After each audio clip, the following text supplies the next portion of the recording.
When it comes to buying a home, I like to make it simple and easy because bottom line is there are three major hurdles that you have to overcome. One is money, down payment, right? The second one is credit. You got to have credit. Of course, if you've been on your job and you got credit, I'm going to show you how to boost your credit score, how to get money for the down payment. And the third is closing cost, how to get that closing cost covered so you can get the best rate. We're going to do that right here, right now, just as quick as we can so we don't waste any of your time. Now, if you've subscribed to the channel, thank you so much. I'm more than appreciative. If you haven't, please subscribe, give me a thumbs up, a like, leave a comment if you want to hear any questions answered about any other videos or you have anything related to real estate. I've been in the real estate business for 30 years. I've done just about everything and I've helped thousands of people when it comes to buying and selling their homes. So let's jump in real quick. Start with number one, the money. People have to understand it doesn't cost you a whole lot of money to buy a house. There's a program out there called USDA, United States Department of Agriculture. And just like you see the USDA stamped on meat, for example, at the department store, well, it's the same thing. And you see, it's not just a loan for land, it's not just a loan for farmers, it's a loan in rural areas. And rural areas mean suburban areas. Now, this ain't way out in the sticks, although if you want to move out in the country, this is a prime loan for you because it's a 100% loan. And listen to me, you have to understand, tell your mom and your dad and your brother and your sister and your buddies at work or anything, this isn't the do-over of 2008, 2009. That was a totally different 100% loan program. Those were what we called ninja loans. No income, no job, no asset. And they were with BC lenders. In other words, if you had a 520, 550 credit score, in addition to that, you know how many people that committed mortgage fraud because they falsified tax records, they falsified documentations? Yeah, one of the biggest white-collar crime scams in the United States history. That's why we've seen the market crash. That's why we've seen so many foreclosures, because the bottom line is people bought homes and they truly weren't approved. Now, I'm going to show you real quick how to get approved, how to boost that score, and how to get down payment money. Bottom line is you don't need down payment money. It's really simple. I tell people, if you've got $1,000 saved in a 620 or higher credit score, you can buy a house. Now, if you don't have a higher score than 620, there's a couple of things that you can do, and you may want to write this information down. One, you want to pay your bills on time. You're probably thinking, Wayne, that's a no-brainer, right? But here's a quick little trick. You want to slow down what you're putting on the credit. Slow down what you're putting on the credit. And I'm going to tell you another little trick here in just a minute, right before you buy a house and right after you sign a contract on a house, that will make a huge difference in whether or not you close on that home or you lose that home.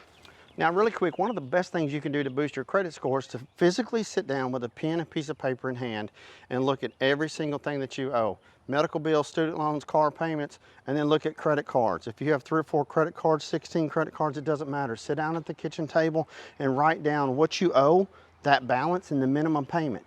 Then what I want you to do is I want you to put them in order. I want you to put them in order from the least amount of money that you owe to the most amount of money that you owe on each card. Are you with me? So start has nothing to do with interest or anything like that. I want you to start with, this is called the snowball effect. You take the lowest balance. If you owe $200 on one card and $3,000 on another card, the $200 card's got to be at the top of the list. What you're going to do is you're going to pay the absolute minimum on everything. Minimum payments on every card. And then you're going to take as much money as you can and pay off that credit card that has a $200 balance. Don't put anything else on it. Pay it off as fast as you can. And then the second one in line, let's say you got another one that's $400. You take the money that you've been applying towards the $200 one, keep paying the minimum on the rest of them, and put as much money as you can on that $400 one. You do it to the next one and the next one and the next one. That's how you create a snowball effect of getting out of debt. Not just getting out of debt, but when you do that, it will boost your credit score literally 40, 50, 60 points in just a matter of a month or two. Now, as I mentioned, you need a 620 or higher credit score. Now, if you're a veteran, you're VA, you can actually have a 580 score. Of course, you've got to have income, job verification, all that. You know, it's a no-brainer. Of course, you've got to have the income to pay for the house. But here's one that's really exciting. If you've got a 620 or higher credit score, you can get one of these USDA loans. You can also get an FHA loan. Now, an FHA loan, it's really important for people to understand. The Federal Housing Administration allows you to buy a house, and you only need 3.5% to put down. Now, keep in mind, all of these have closing costs, and I'll address that here in just a second. I'm going to show you how to get those closing costs paid. All of them, 99.9% of the time. So you see, with FHA, you only need 3.5% to put down. With VA, you don't need any money at all, but you do have closing costs. And as I mentioned, I'll show you how to get that paid here in just a second. But a conventional loan, for example, you're gonna need a minimum of 5% down. So listen, throw all that adage, I don't care what anybody says, you gotta have 20% down to buy a house. You absolutely do not have to have 20% down. You can buy a house with USDA, United States Department of Agriculture, so 100%, 100%. VA, 100%. FHA, you need 3.5% to put down. Conventional, you need 5% to put down. All that's fine and good, but you got to make sure your credit score is upwards of around 620 or higher for USDA, conventional, and FHA. But here's something that you need to know. When you get an FHA loan, you're going to have to pay private mortgage insurance. Now, that's the mortgage insurance premium that you have to pay that covers the insurance company, and you have to pay that if you do not put 20% down. And listen to me, this is really important. If you're going to put 20% down on a property, you want to make sure you go a conventional loan. And here's the big reason why. Because with FHA, when you get an FHA loan, you're always going to have to pay that private mortgage insurance. The only way you can have it removed is if you refinance the house into a conventional loan. Now, you can do that, don't get me wrong, but why not just start with a conventional loan if you're going to put a minimum of 5% down? And here's the reason why. Here's the benefit and the difference, if you will, between FHA and conventional. When you put 5% down on a conventional loan, that private mortgage insurance will remain on the property until you have 20% equity in the home. And here's how that works.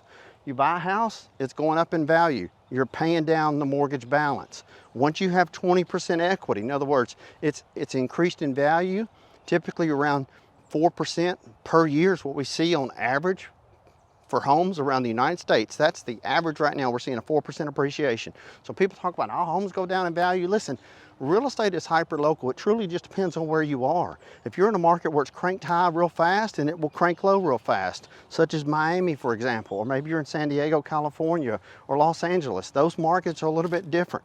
But for the most part, we're seeing 4% appreciation. So once you have equity that's increased, and you have the balance that's gone down, you can simply call the mortgage company and say, hey, I'm almost positive I have 20% equity in my house. And if you're not too sure, you can call a real estate appraiser or a real estate agent for a couple of $100. They'll do a market analysis on the house, show you comparable properties, and tell you, yeah, you do have 20% equity in the property. Like again, they may charge you a couple of $100 for doing that, but that way you know before you even call the mortgage company, you can call and say, hey, I got 20% equity. Once you have 20% equity, literally the very next month, they will remove the private mortgage insurance that you're paying. And sometimes that can be upwards of $200 to $300 a month. Now let's jump into closing costs. You liking this stuff so far? If so, give me a thumbs up, type yes. Wayne, it's good. Any questions that you have, I address and answer all questions. I know I work 14 hours a day, but I love it. I enjoy this stuff, and I have been for years. So let's jump into closing costs. Closing costs can be paid by the seller, and they are paid by the seller 99.9% of the time. And if somebody tells you that they can't, maybe you should fire them and hire somebody else who tells you what you want to hear. In worst case scenario, hell, just tell them to call me or email me. I'm pretty easy to find, WayneTurnerTV.com. I'm so confident because I've sold thousands and thousands and thousands of houses. And I can tell you that you can negotiate the contract to where the seller pays your closing cost, especially in this market, because we're not in a seller's market. One thing that people need to know, though, is when you have the seller pay your closing cost, most of the time, they're not going to come off the price a little bit. So you have to understand that when they're paying your closing cost, and closing costs always run, write this one down, closing costs always run you 3.5% of the loan amount, not the purchase price. But if you're doing a 100% loan, your purchase price is the same as your loan. But if you're putting down 5%, you buy a $200,000 home, closing costs are going to be based on $190,000 because you're putting 10 grand down. Are you with me? Bottom line is this. You can have your closing costs paid 3.5%, but if somebody pays 3.5% of your closing cost and you buy a $200,000 home, you have to understand they're paying around $7,500 on your behalf. So instead of you buying a house for $200,000, you're getting a credit at closing. But that allows you to buy a house with a USDA loan, for example. They're paying your closing cost, and it literally costs you no money to buy a home. And please understand, I'm not blowing smoke. I say no money, but here's what has to happen. When you go to buy a house, you're going to want to put a deposit on the house because that lets the seller know that you're earnest in the desire to purchase their home. They call that earnest money deposit. And listen, anything under, say, $250,000, you want to put up $500. Minimum $500. And keep in mind, in most states, you can get that deposit back if you do your home inspection and the house doesn't inspect and you're not happy with it, or Lord forbid you're not approved. But one of the biggest mistakes is you can absolutely make, huge mistake, if you learned anything from me, Wayne Turner, is do not go look at any home or write any contract on a house until you talk with a lender. So many people are like, you know, it's one of those things where, and listen, I've faced financial hardship, man. I've been through the ringer. Nobody has a clue. But here's what you have to understand, and this is why I preach this stuff so much, and I tell this to people. I'm like, geez, listen to me. Do not go look at a house until you've been approved. Mortgage lenders right now, they will approve you. It costs you nothing. Now, there's a difference between being qualified and approved. Qualifying, you're just saying, yeah, I think my credit score is 620. Yeah, you should be able to get a loan. That's blowing smoke, man. It ain't worth nothing. What you need to do is get approved, because when you're approved, they're going to pull your tax records, they're going to verify your income, they're going to pull your credit, they're going to see your bank statements, they're going to do all of that, and they're going to say, yes, based on your income, your debts, your credits, everything, this is what you qualify for. And they're going to tell you the amount of house that you can qualify for based on the monthly payment that you can qualify for. That way you know, and then you get a piece of paper. It's a simple one piece of paper. It's approval letter. You want to take that approval letter with you, show it to the agent that you interview, that you hire. Because listen, if you're, the way it is right now, real estate agents are saying basically they have to charge a buyer for their services. But it's so important to understand that even though we say that, we have to put that in writing. You have to sign a buyer-broker agreement for someone to even show you a house now. It's the law. They made it that law back in August, right? At the end of the day, last year, 2024, at the end of the day, 99% of the time, your agent is getting their fee paid by the seller. It's still happening, it's still doing. So that's why I say don't fret, don't worry. You can still buy a house and it not cost you any money out of pocket. If you want to do USDA, if you want to do FHA, you can buy one for 3.5%. If you can scrape up 5%, you can get a conventional loan. That way, as soon as you have 20% equity in the house, you can have that private mortgage insurance removed. So that's why I say interview agents. It's okay to say, hey, how many houses have you closed? How long have you been in the business? How many transactions have you done? It's okay to interview an agent. A good agent wants to be interviewed. Hell yeah, you better believe any seller, any buyer, I want them to interview me, because they need to make sure that they've got the best person for the job to look out for their best interest. You understand it's one of the most stressful things you'll ever go through in your life is divorce and buying a house? Yeah, it's crazy stressful because you're dealing with money pretty much in both instances. So at the end of the day, you just want to make sure you got somebody good that's working for you. Now, I said earlier that I want to share something with you, because this has happened to me. It's happened to a lot of people when they're buying a house. I can't emphasize enough. When you're ready to buy a house and you're getting prepared to buy a house and you're like, you know what? I'm going to buy a house. Nobody's going to get in my way. I can buy a house. And listen, there's a reason why rent is higher than mortgage payments. You have to write this one down. I heard it the other day. This is not from me. I forgot who I heard it from. But they literally said, if you're renting, you're living in someone else's dream. And I thought, man, that's deep, right? Think about that. If you're renting, you're living in someone else's dream, because most of the time, if you're living in a rental, their dream is to build wealth. Their dream is to own rental property. Their dream is to make money over the long haul, because homes go up in value. So at the end of the day, you just have to ask yourself, do you want to rent, you want to buy? If you want to buy a house, you can. Don't let anybody get in your way. The last thing you want to do is put anything on credit.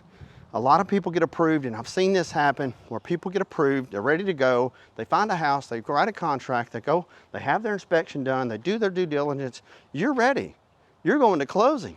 The next thing you know, you go put money on a credit card to buy furniture or a computer or a new car. I cannot emphasize enough. If you learn anything from me, once you have the mindset and you start saving and you buckle down, you're like, I'm buying a house in 6 months, I'm buying a house in a year. Put minimum as you can on your credit cards, put minimum as you can on any kind of credit, and just focus on getting out of debt, building your credit score to 620 or higher, so you can buy a house and there's no interference. Listen, at the end of the day, don't stress it, don't fret it, have fun.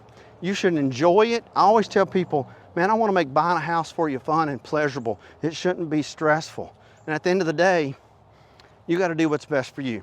Thank you for watching. Give me a thumbs up, subscribe to the channel if you haven't already. I'm Wayne Turner. Until next time, may God bless you.